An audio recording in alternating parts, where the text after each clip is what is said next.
पहली बार कार्बाइड का नाम मैंने तब सुना जब मैं कक्षा 5 में थी। दिवाली के दिनों में कॉलोनी के बड़े लड़के इससे बम जैसी आवाज निकालते थे।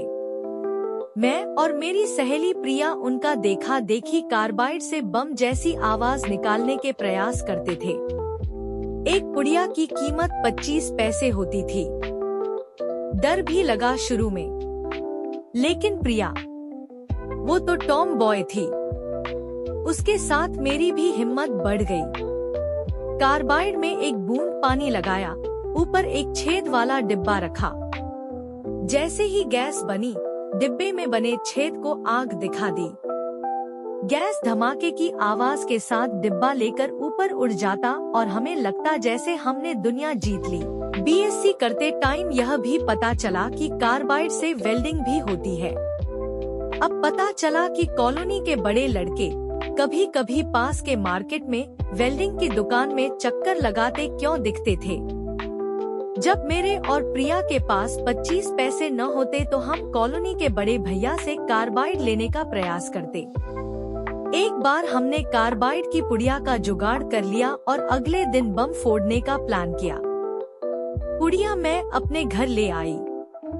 अगले दिन सुबह सुबह ही मैदान में मिलने का प्लान था हमारा। लेकिन ये क्या, उसमें तो कार्बाइड था ही नहीं।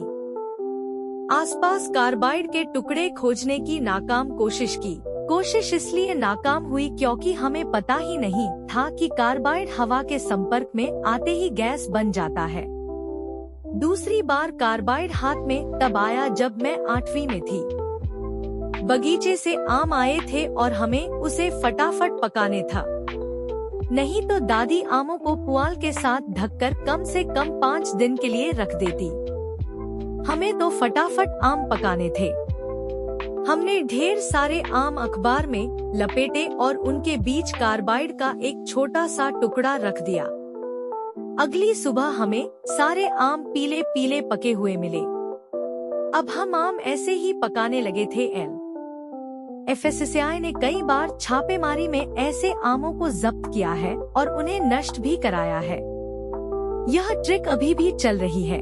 फलों के राजा का अप्रैल से ही आगमन शुरू हो जाता है और वह आ चुके हैं। फलों के राजा को कार्बाइड के ताज से सजाया जा रहा है। इसे लेकर food safety and standard authority of India ने एकदम साफ डायरेक्शन दिए हैं और लिखा है कि खाद्य पदार्थों में कैल्शियम कार्बाइड के प्रयोग पर पूर्ण प्रतिबंध है। कैल्शियम कार्बाइड से आम को पकाने की प्रक्रिया में कैल्शियम कार्बाइड जब नमी के संपर्क में आता है तो ये एसिटिलीन गैस उत्पन्न करता है। एसिटिलीन आमों को जल्दी पकाने में सहायक होती है, लेकिन ये प्राकृतिक पकने की प्रक्रिया से भिन्न होती है। इस प्रक्रिया में आमों में आर्सेनिक और फास्फोरस जैसे हानिकारक रसायनों का अवशेष रह सकता है, जो स्वास्थ्य के लिए खतरनाक माने जाते हैं। बचपन में हमें जानकारी नहीं थी, लेकिन अब तो है। तो इस सीजन कार्बाइड वाले आम को ना कहें, क्योंकि हम ना नहीं कहेंगे तो व्यापारी तो बेचते ही रहेंगे। उनका सारा नुकसान 25 पैसे का ही है। आम पकाने का सुरक्षित तरीका है इथिलीन गैस का इस्तेमाल करना, जो प्राकृतिक रूप से फलों में पाई जाती है। इसके लिए आमों को इथिलीन गैस के नियंत्रित माहौल में रखा जाता है, जिससे वे धीरे धीरे और सुरक्षित रूप से पकते हैं, बिना किसी हानिकारक रसायन के।